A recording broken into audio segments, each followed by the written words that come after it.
మహాదేవ. పొలాల అమావాస్యలో పొలాలు రాయడం అనేటువంటిది, గోడకు రాయడం అనేటువంటిది మన తెలంగాణ సంప్రదాయం. విశ్వనాథ చక్రవర్తి వ్రతచూడామణి అనే గ్రంథాన్ని రాసి అందులో పోలా అనేటువంటిది మధ్యప్రదేశంలో ప్రసిద్ధమయ్యున్నది అని వర్ణిస్తారు.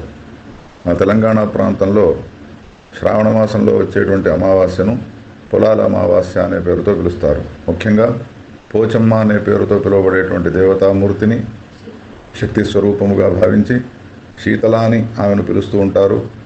అటువంటి శీతలాదేవిని పూజించడం వలన ఆయురారోగ్యాలు వృద్ధి చెందుతాయి. చిన్నపిల్లలు, ఇంట్లో ఉన్నటువంటి వాళ్ళంతా కూడా ఆరోగ్యవంతులై ఉంటారు అనేది మనకు సదాచారంగా వచ్చేటువంటి సంప్రదాయం.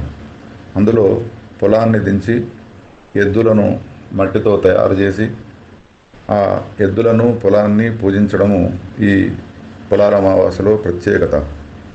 కారణం ఏమిటి అనంటే, ఈ సమయంలో వర్షాకాలం, అన్ని రకాల పొలాలు పండాలి అని, పంటలన్నీ కూడా చక్కగా ఇంటికి చేరుకోవాలి అని, ఆరోగ్యవంతమైనటువంటి ఆహారాన్ని పొందడం కోసమై పూజిస్తూ ఉంటారు.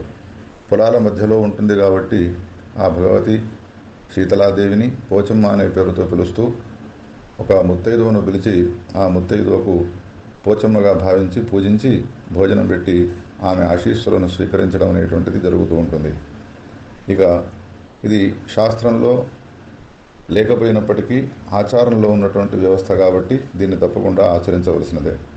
సోమవారం నాడు అమావాస్య వస్తే చాలా విశేషము. కొన్ని గొప్పైనటువంటి యోగాలు ఉంటాయి జ్యోతిష్యంలో. సోమవారంతో కూడుకున్నటువంటి అమావాస్య అత్యంత శ్రేష్టమైనటువంటిది. ఆనాడు చేసేటువంటి ఏ చిన్న దానమైనా, ఏ చిన్న సత్కార్యమైనా అనంత ఫలాన్ని ఇస్తుంది. ముఖ్యంగా సోమవారంతో కూడుకున్నటువంటి అమావాస్య రావి చెట్టుకు ప్రాధాన్యతను కల్పించింది. రావి చెట్టు సమీపానికి వెళ్ళి మూలతో బ్రహ్మరూపాయ, మధ్యతో విష్ణురూపిణే, అగ్రత శివరూపాయ వృక్షరాజాయతే నమః అనే ఈ శ్లోకాన్ని చదువుతూ 108 ప్రదక్షిణాలు చేయాలి. వ్రతాన్ని చేసుకుంటే విశేషము. తన కుటుంబానికి సంబంధించినటువంటి ఏ పురోహితులు ఉంటారో వారి ద్వారా ఈ వ్రతాన్ని చేసుకోవడం రావి చెట్టు కింద అత్యంత శ్రేయోదాయకమై ఉన్నది. సోమవారంతో కూడుకున్న అమావాస్య నాడు 108 ప్రదక్షిణాలు పైన చెప్పిన మంత్రముతో చేస్తూ ఏదైనా ఒక ద్రవ్యాన్ని లెక్కకు పెట్టుకోవాలి. ముత్యములు కానీ, పగడములు కానీ అని శాస్త్రంలో రాస్తారు. దానికి బదులు కాజు, కిస్మిషు మొదలైనటువంటి ఏవైనా వస్తువులు 108 ప్రదక్షిణ చేసి ఆ తర్వాత ఆచారునికి దానంగా ఇవ్వాలి. ఇంట్లో ఉన్నటువంటి వాళ్ళంతా కూడా ఆరోగ్యవంతులవుతారు అనేది దీనిలో ఉన్నటువంటి మర్మము. ఆ రోజున ముఖ్యంగా ప్రదక్షిణ చేసే విషయాన్ని మర్చిపోకుండా 108 ప్రదక్షిణలు చేయాలి అని శాస్త్రాల్లో చెప్పబడ్డది. రావి చెట్టు చాలా శ్రేష్టమైనటువంటిది. బ్రహ్మ విష్ణు మహేశ్వరులు దాన్ని ఆశ్రయించి ఉండడంతో 33 కోట్ల మంది దేవతలు కూడా ఆకులలో, కాండములో ప్రతి చోట ఇసుమంతా కూడా స్థానం లేకుండా దేవతలంతా కూడా అందులో వేయించేసి ఉంటారు, రావి చెట్టును ఆశ్రయించుంటారు.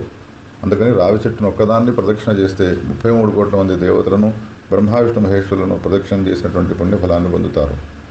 శనివారం మాత్రమే రావి చెట్టును ముట్టుకోవాలి. అశ్వత్థ సాగరవు సేవ్యో నస్పృష్టవ్యో కథాచన అని శాస్త్రవచనం.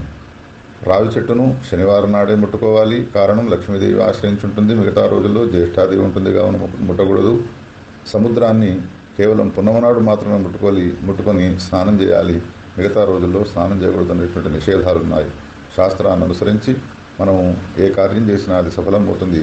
శాస్త్రంలో రావి చెట్టుకు ప్రాధాన్యత ఉన్నది. సోమవతి అమావాస్య నాడు ఆ విధంగా ఆ ప్రదక్షిణ చేసి మన జీవితాన్ని ధన్యం చేసుకోవాలి, పాపాలను పరిహారం చేసుకోవాలి. మహాదేవ.